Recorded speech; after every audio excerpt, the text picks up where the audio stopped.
Okay, the next speaker, and not a stranger to many of you, I'm sure, is Dr. Rick Taylor. He's going to speak to us about COSEWIC. Rick?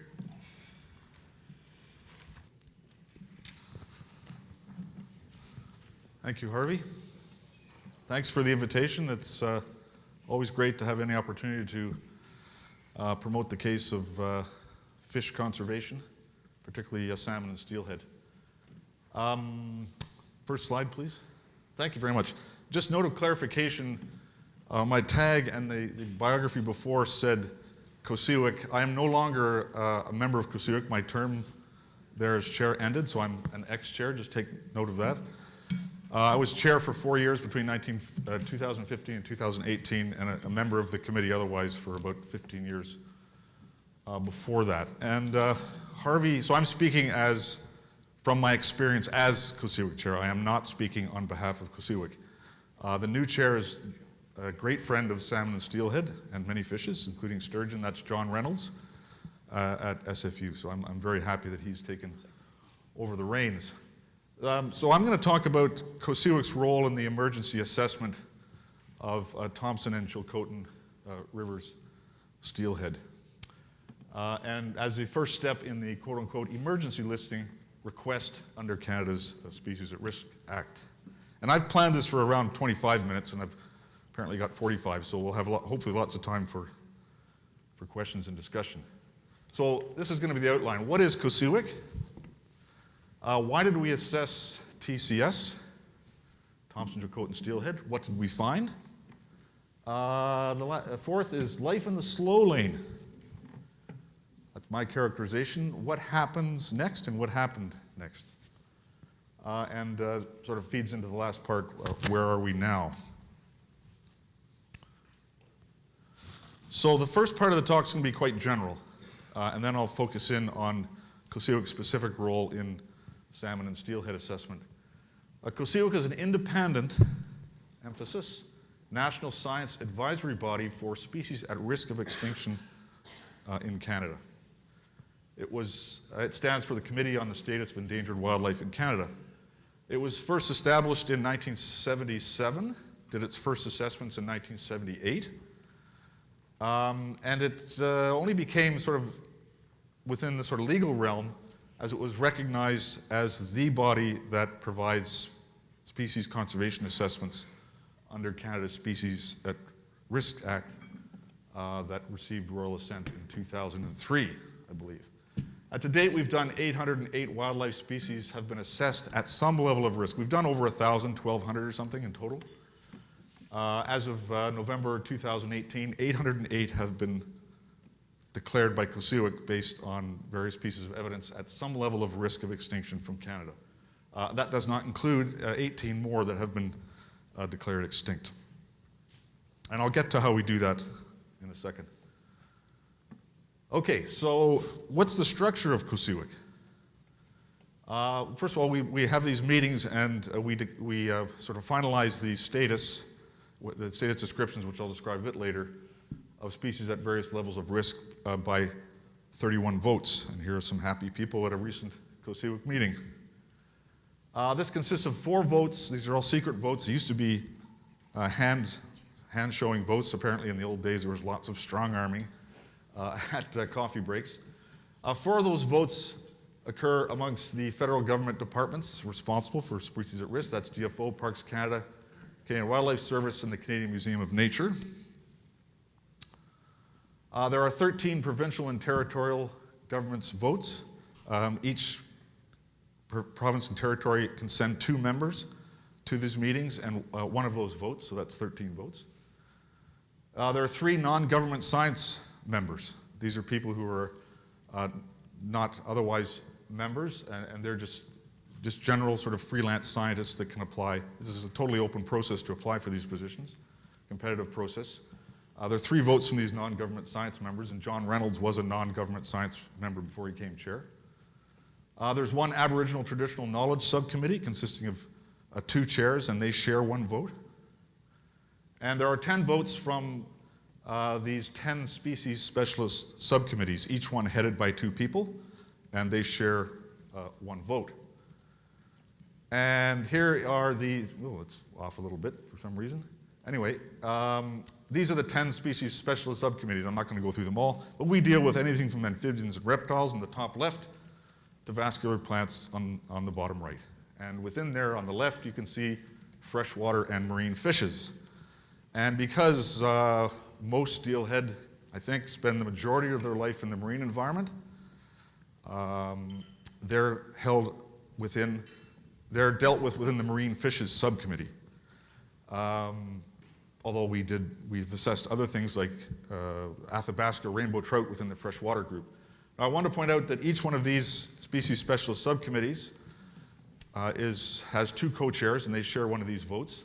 But they're populated, as is the ATK committee, by a whole series of volunteers, people from consultant companies, from government, from universities that populate these and do the real legwork for assembling the data and applying certain criteria, which I'll explain very briefly a bit later, apply the criteria to try and come up with an objective, evidence-based assessment for these various species. So since 1978, we've done around 1,200 species in total, and as again, I said, just over 800 are at some level of risk. The Aboriginal Traditional Knowledge Subcommittee, each member of that committee, and there might be 10 or 15 on all these committees, with the ATK committee, each member is nominated by one of several national Aboriginal organizations, and the members select their co-chairs from within their committee, which is slightly different than the species specialist subcommittees. Okay, a few things about COSEWIC. It's very important to stress the independence of COSEWIC members. It's by no means a perfect process. It can be improved in many ways, but one thing is we are independent from government. Members do not represent governments, institutions, or interest groups. So you may be a member of World Wildlife Fund of Canada who's a member of COSEWIC, but you do not represent the views of the World Wildlife Fund. You do not represent the views of the BC government or the Newfoundland government. You are there for your expertise as a biologist. Now, that's never always perfect necessarily, but that's the ideal. And certainly my experience is I've never seen any sort of evidence of trying to represent your home institution. And I don't represent the University of British Columbia when I was on COSEWIC. I represent my views as a biologist and my experience as a biologist. Assessments that we do are not based on affiliation, that's a bit repetitive, or on socio-economic consequences of a potential assessment. We don't care about the economic consequences. We do not care about the social consequences. We are speaking for the animals and plants that are on the table at the time. There are other people who consider those other very important aspects of a potential listing, but COSEWIC is not the place to do that. Assessments are based on the best available scientific and community information and Aboriginal traditional knowledge. So we use different ways of knowing to come to an assessment. The roles of COSEWIC are following. We identify species for assessment, so everybody wants their favorite species assessed. We have to have some rational way to prioritize them in terms of which ones are the most important to do, because there's limited time, limited people, limited money. We commission status reports, at least one every 10 years, for the top ranked species, and these are, again, open to the public. Some of you in this room may have actually authored or co-authored COSEWIC reports. Again, it's a competitive bidding process to generate these reports. The status reports are reviewed multiple times. They can be anywhere from 20 pages to 200 pages for some marine fishes. And they're reviewed lots of times by jurisdictions, by other groups, independent people. They get tons and tons of peer review. External to COSEWIC, very important. And we have these species assessment meetings that are held twice a year, and observers are always welcome. We encourage people to come and actually see the species assessment process, people from business, people from government, people, the general public. The status designations are based on 2/3 majority vote. Any of you who've defended a proposal in your businesses, in academia or in government, it's like defending, if you present a case for a certain species, you've got 60 people around the room picking holes in your argument about why it's at risk or why it's not at risk. And some discussions for a single species can go on for more than an hour. And the assessment results, very important, are made the assessment results with the rationale are made public by news releases and on the public registry website. And of course, the status advice for these two meetings we have, one in the fall and one in the spring, we bundle those together in October of every year and we send them off to the Minister of Environment and Climate Change Canada, once a year. Say, this is what we think, the ball's now in your court. Very important, COSEWIC assessment process that I've just very briefly described is distinct from the legal listing and recovery process. We say what the problem is. It's up to government to fix it, or not, or decide to fix it, decide whether there is a problem based on our information, and decide what to do about it. So the two things are very different. People often say, oh, COSEWIC listed this and COSEWIC listed that. Listing is a legal term. It's the federal government's responsibility, not COSEWIC's. So it's very important to get that distinction straight.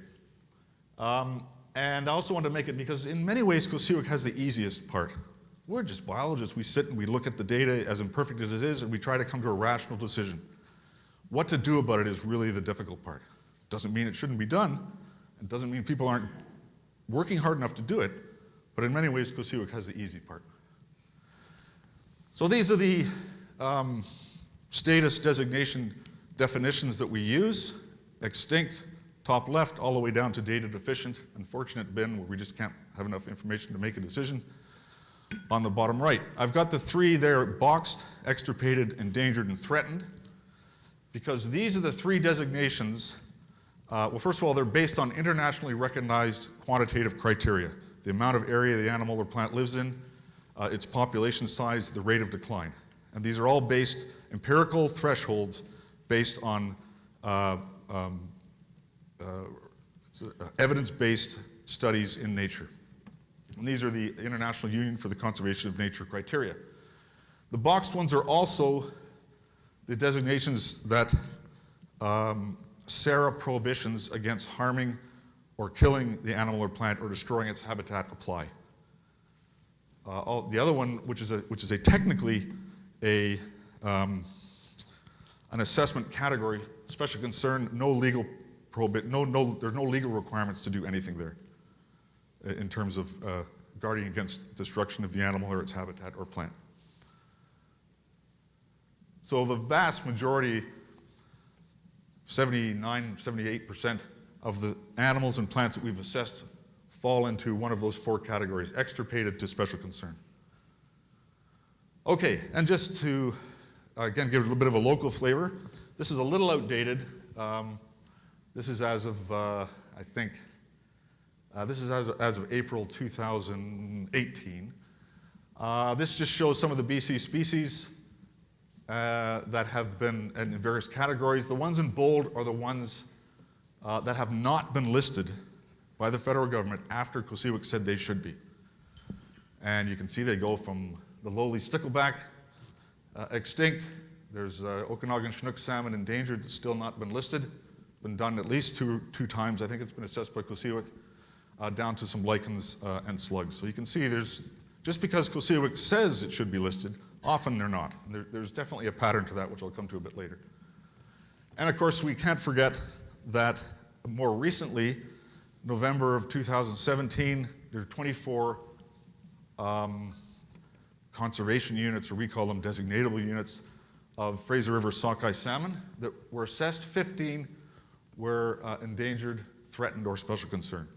So again, the majority of the things that we assessed within the Fraser River were assessed at some level of risk of extinction, and they're still awaiting some decision by the federal government. In November of 2018, we did the first half they did the first half of the South Coast Chinook salmon. They haven't tackled the ones where there's some hatchery influence, which is a real knuckle buster. They just did the ones where hatchery input was declared to be sort of not very significant, so they were the easier ones to do. 15 of those. Well, there you go. There's actually a bit more, obviously more than that. 14 endangered, threatened, or special concern. Again, and that's relatively recent, but they're still waiting a decision on whether to actually do something about it, at least under the purview of the Species at Risk Act. So how can the public be involved in this process? I've already mentioned a couple of ways. One is applying to be a member of COSEWIC or writing a status report. In fact, COSEWIC, not only do we commission reports, but there are two ways in which the general public can actually put forth a species for assessment by COSEWIC. One is so-called unsolicited status reports. And this is where anybody in this room thinks that has good reason to believe that an animal or plant in their area they're concerned about is at risk of extinction. They can download this COSEWIC species assessment template, and they can fill it all in, and they can submit it to COSEWIC saying, you people have to deal with this at your next November meeting. And of course, if we review it, and here are two examples, the St. Lawrence Estuary beluga whale that was assessed as endangered was an unsolicited status report from the public, and we recently received one for Okanagan kokanee. And sometimes we look at the thing and go, well, this isn't really up to snuff, it's not up to the standard, go back, here are the ways to fix it, then send it back. Other times, such as in the St. Lawrence Estuary beluga whale, it went to review and we dealt with it at the table. That came from the public. The second one are so-called emergency status assessments. And the Species at Risk Act basically says if things look so bad, you can sort of bypass the usual COSEWIC procedures, which takes 2 years basically from the time a species is considered for assessment to when we actually vote around the table. It takes about 2 years. That can be can be shortened by this so-called emergency status assessment, or an EA, I'm going to call it. And this is where a species is considered to be assessment of imminent threat to survival for the purposes of an emergency listing under SARA. And this has been done, it's pretty rare because the situation has to be really dire. And it creates a flurry of activity and things have to be done very quickly. Not only by COSEWIC, but by the people in governments that have to deal with our submission. So this has been done for the Cultus Lake sockeye salmon over 15 years ago. It was done for 3 species of bats suffering from white nose syndrome. And of course, it was most recently done for Thompson and Jocotin River steelhead, which is why I'm here in February, just over a year ago. So I wanted to point out here that the COSEWIC assessments are only the very first step, and I've argued that it's the first, or the easiest really step in the protection of species at risk under SARA. COSEWIC assessments are sent to the minister, then the SARA listing process happens, which I'll get into in a minute, then the decision by the minister to either list, do not list under SARA, or refer it back to COSEWIC, and at that time, then also a decision, she refers, if that happens, and this is, the minister then makes the decision, and then takes it to a special subcommittee of cabinet, the governor and council, and they're the ones that actually make the listing decision or not. And only after that has happened can any recovery, if it is listed by the GIC, that only then, at the federal level, at least under SARA, can any protection and recovery initiatives begin. So we're only the very first step. Okay, now let's get into the Thompson-Jocotin steelhead emergency assessment. I looked up the word emergency in the Oxford Dictionary, and it says a serious, unexpected, and often dangerous situation requiring immediate attention. And I don't think anyone needs to know what an emergency, or to be reminded what an emergency is, but I just wanted to pause and have that sort of common view of what an emergency is in the back of our heads at this point. So why did COSEWIC conduct an emergency assessment of Thompson-Jocotin steelhead? 2 reasons. Very important. People in the public let us know there was a problem. That doesn't mean that people on COSEWIC didn't think there was a problem. We did.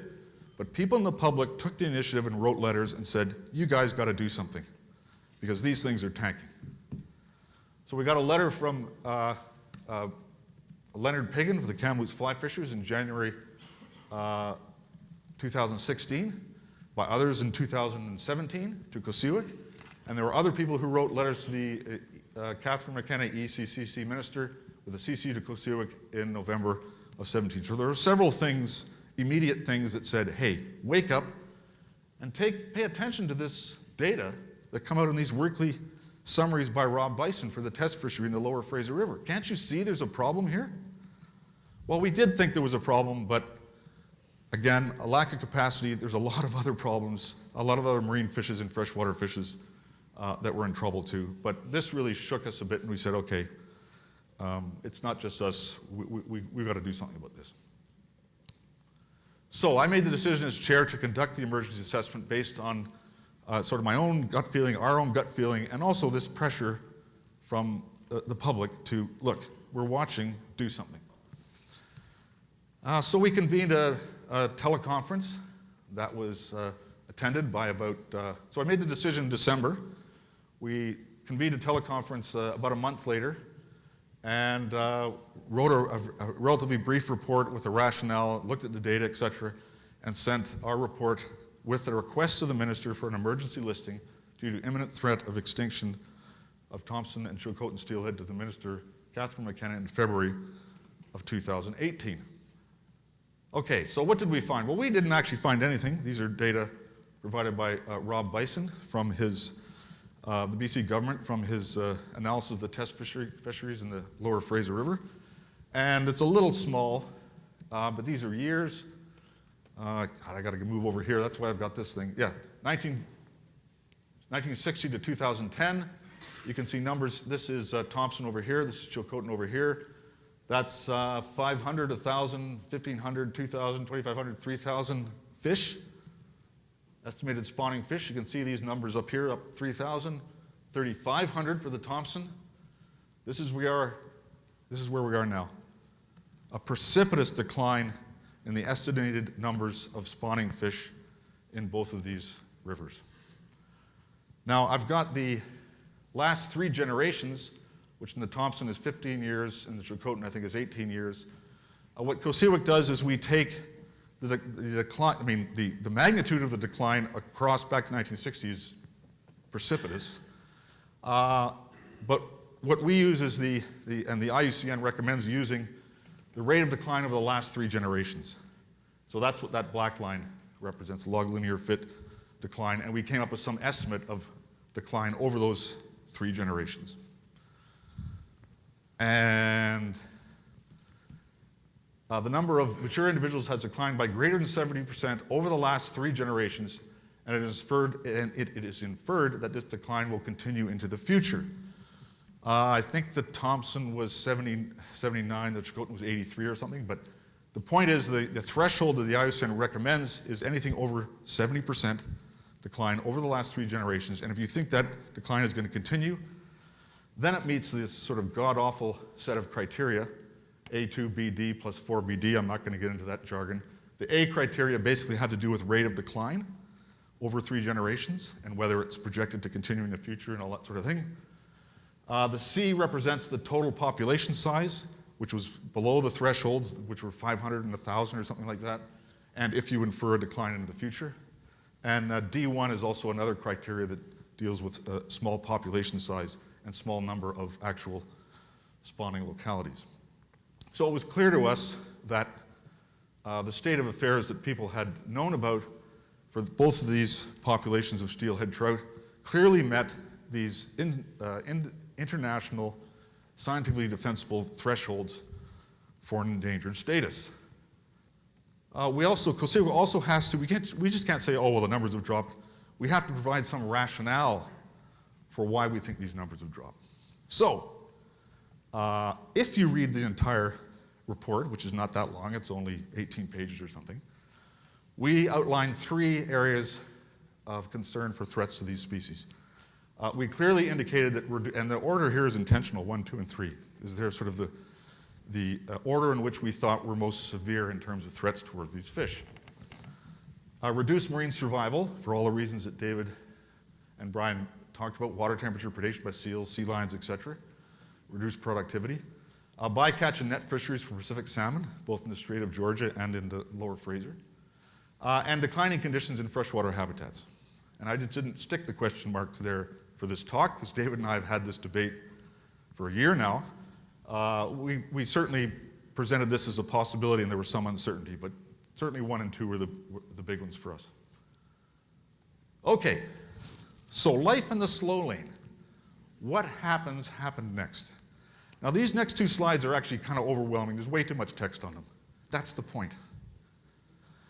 There's this, what happens next to actually see more fish on the spawning grounds is not helped by the incredible level of process that's required and the strict adherence to the process. I believe in process, but on the other hand, I'm results driven. I don't care how you do it.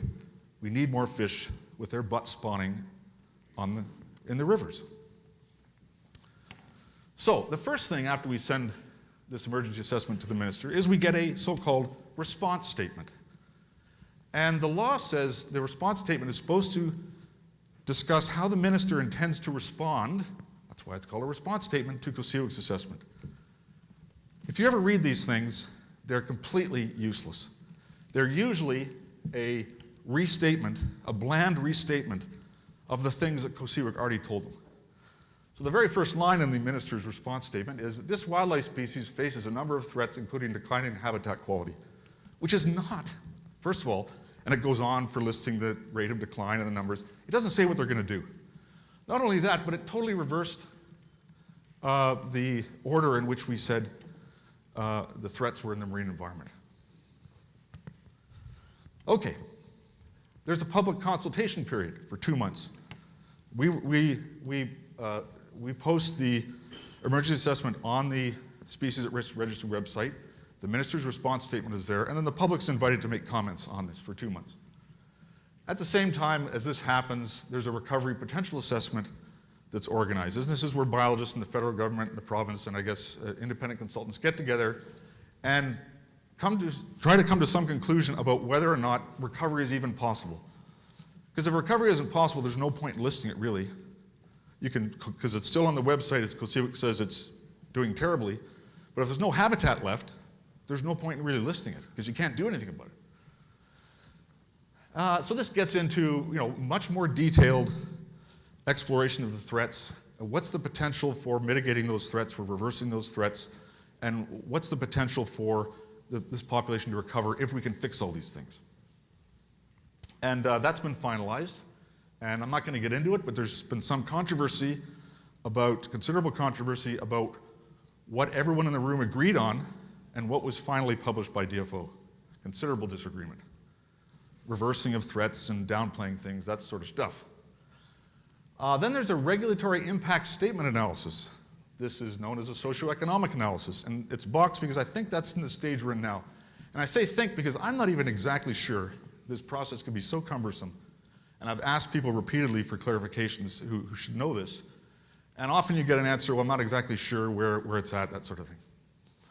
And this is a very important process, where people look at the problem, they look at how the threats might be mitigated by referring to this document. This is why this comes after this. And then they look at the social and economic impacts of actually instituting those changes. And this is where the politics comes in, because people say, well, these things are tanking, we could do these things, hey, but we're going to lay off 9,000 people. Maybe we better rethink whether we should be doing this as politicians, as general public policy. The regulatory impact statement analysis, these are typically done, and again, I've tried to figure this out, these are typically done in-house. And I'm not going to say more often than not, but there's a good chance these are never reviewed outside the agency that actually prepared them. That's very important. COSEWIC, any one of you can review a COSEWIC report and say we got our head up where it shouldn't be. You got this wrong. You often can't do this with these regulatory impact statement analyses. They're often internal only. So the public often does not get a chance to say, hey, wait a minute. If we cut back fishing now, yeah, sure, we're going to lose some money in the next year or two, but if you actually look at this analysis, we're actually going to gain more money over 10 years. That often is missing. There's a public consultation period for 30 days. Then there's a ministerial decision about whether to list the species or not. And it takes into account the COSEWIC report, the recovery potential assessment, and the regulatory impact analysis. The minister makes the decision. The minister has not yet made a decision on Thompson River steelhead, even though it's an emergency assessment. Once the minister makes a decision, and I can't get any clarity on when that's going to be, the minister is still making decisions on fishes that were assessed by COSEWIC as endangered more than 5 years ago, and I'm being very generous. I think some of them are more than 10. Often we reassess a species, which we're mandated to do by COSEWIC every 10 years, And during that 10-year interval, no decision has been made, despite something being endangered. Once the minister makes a decision, that doesn't mean, it means something, but it does not mean the species gets on the species at risk list. He or she makes a recommendation to the Governor and Council, which is a cabinet subcommittee, as I'm sure most of you know. And he or she must do this, make this recommendation to GIC, quote unquote, on an emergency basis. That's all it says. It doesn't say within 30 days, doesn't say within 2 weeks, it just says on an emergency basis. So there's a lot of room for wiggling here. Then it's the GIC's decision, as it should be, I think, because they're the ones that have to take responsibility for the actions. It just takes too damn long. GIC makes a decision to list as endangered, not to list, or refer the report back to COSEWIC, and they have 9 months to do that. If they don't make a decision within 9 months, then it automatically goes on the list. That's only slide 1. How many months has it been now? Oh, it's been over a year. Where are you now on that list? We're somewhere in here. My neighbor's actually one of the ones reviewing it, but he has a long history of working with the TFO, so I respect him, but I'm not sure he's totally independent. Okay, number 2. If it's declared by GIC as endangered, they have 1 year to produce a recovery strategy, which means more meetings, more people getting together, debating whether it's freshwater, whether it's marine, what the hell to do about it. This is a recovery strategy, and the words are underlined or bolded for a reason. There's a public consultation period. So they have 1 year to do this for an endangered species. So for steelhead, if the GIC decides that, 2 years for threatened. There's a public consultation period after a year for 2 months. Then they finalize the recovery strategy based on the public commentary. They get 1 month to do that. Within 3 months of finalizing, however, the critical habitat is protected within 3 months of actually finalizing the recovery strategy and sticking it on the website. Then they create an action plan. I mean, it's a stupid term. It's an action plan. It's a plan to do something. Why not just freaking do it? And there's another public Canada is the culture of consultation. There's another public consultation period. And then they finalize the action plan. They get 1 month to do that. There's nothing in here, I think Brian talked about lack of assessment. There's nothing in here that actually says you have to do anything to actually help the animals or plants on the ground. Nothing. It's a strategy, it's a plan. And often things do get done. I'm just saying there's no mandated thing to say you have to do this and actually improving the condition of the animals and plants on the ground. However, there is a little bit. EC must report on the progress of the recovery strategy within 5 years of it being published, and every 5 years afterwards. And that reporting can be, we haven't done it yet. It doesn't have to report saying, well, how many fish have increased or decreased, what the manipulations have done or not done. It could just be, we haven't actually done it yet. And COSEWIC must prepare a regular assessment within 1 year for steelhead, if an emergency order made by GIC is made. So we have to do a regular report, not just the emergency one, and that's already underway. We started that before because we knew it was going to take forever for the minister to do anything, so we just decided to do it. And that's in draft stage now. Some of you may have reviewed it, I don't know. Okay, just finish off here. Even if, well, here's again sort of generalizing a bit. Life in the slow lane, who gets SARA legal listing? The light, this is a percentage. This is the number of things that got listed, and the dark blue is the number of things that never got listed by taxonomic group. Starting from over here, which are terrestrial mammals, to vascular plants, birds. If you're a bird and you get a recommendation for listing by COSEWIC, it's almost always, it's a slam dunk. The minister does it. If you're a marine fish, chances are you will not get listed. And those that, and it gets even worse, because those that do get listed, marine fishes, the vast majority of those are listed as special concern. which has no legal prohibitions, and all you have to do is create a management plan. So marine fish tend not to get listed. And this is a well-known fact. Things that are hunted and fished tend not to get listed by the minister. We've done these emergency assessments before. Little brown bats was done in November 2012. It finally got an emergency listing order in February of 2014. Over 2 years. Caldas Lake sockeye. It's been assessed 3 times now. One first by an emergency listing request in 2002. Nothing's been done since. Well, lots been done, but the fish are doing worse. Nothing functional to help the fish recover has been done. So, in conclusion, really, Sarah for salmon and steelhead, it's a long, winding, and never-ending road. It's a major, major disappointment in terms of this landmark legislation. It's done very little for these animals. Finally, just to generalize this a bit, to me this is a watershed moment, this emergency listing for Thompson River steelhead. I've had the pleasure of driving through the Thompson River Valley ever since I moved here 40 years ago, almost 40 years ago. And these fish are a product of their environment. There's no question about that. And if our governments are not willing to prioritize protection of these animals and plants that live in these and are made by these majestic landscapes, what does that say to me, to you, about the conservation more generally? It's not a priority. And until the public makes it a priority, it won't be. And that's why I want to really thank the Kamloops fly fishers and the other public people who forced us, at least, to do our job. Thank you very much.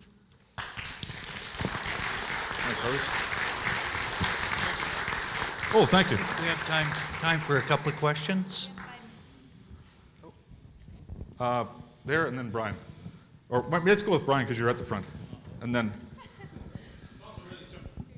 I hate when people say it's a simple question. No, It never it's is. simple. I know that one. Recovery potential assessment, you said is done? Yes. Is it on the website? Because I It have is. not seen it. It is? Yep. Okay. Which is a comment on the website. It looks really simple until you try to find something. Yeah. Tell me about it. We had to go through the whole government common look and feel for COSEWIC. COSEWIC now looks like Public Works. We look just the same as every other group. I can find it for you for sure. Yes, sir. Was the federal fisheries minister invited to this event? He's local, right, in North Van? Yes, he was. What was his excuse? What's more important than this, seeing as he's fisheries? I'm just curious. Did he give you a reason? I think the minister feels he doesn't have to have an excuse. Yeah. I have met with him, actually when he was parliamentary secretary to Catherine McKenna, I met with him. He met with me twice, and he was great to talk to. And it's interesting because I was describing, why, all these EC's doing all this stuff. Caribou are a huge problem too, and I love caribou. They deserve lots of attention. Why, what's wrong with fish? Why can't we get some fish? Oh, we leave that to DFO. And I said, I think maybe you should rethink that. And he told me, he said, maybe we should rethink how much we defer to DFO in terms of treating salmon and steelhead under the Species Risk Act. So now that's kind of interesting that now he's the minister. So he just lets the bureaucrats do everything? I don't know. I'm not going to speak for how he does this. Yeah. We have time for one more? Yeah. One last one then. Yeah. Thanks for the great work that you've done on that, Dr. Taylor. And Rick, so please. a question about the process. And so recently there was some controversy around the science advice that was going to Minister McKenna to inform her decision. So I'm not sure if you saw that, the letter from Deputy Minister Mark Zacharias about how DFO had sort of at the last minute did an end run and changed the whole tone of the advice going to the minister to take the emphasis off of fishing impacts. And I'm just wondering if you could speak to any concerns that you may have around what happened there. What you think of the integrity of the science advice going to the minister so she can make her decision. I had nothing to do with that. I'm aware of this controversy. I've seen some of the documents. So I can't speak to anything about whether it's actually true or not because I wasn't involved in any of that process. But people often ask me, aren't you frustrated by the fact that, you know, the government often doesn't do anything, these marine fish things, they never actually do anything, never list these things? As a COSEWIC member, COSEWIC chair, and I always said, no, I wasn't frustrated because I know that we did our job, and now it's their job. But I'll tell you, as a university professor who's made a living off studying fishes and a citizen of British Columbia and of Canada, I'm pissed off. And I'm going to vote based on that in the next election for sure. I don't give a damn about SNC Lavalin. Even though it's an important thing, but we got problems in our own area. Good, thank you very much, Rick.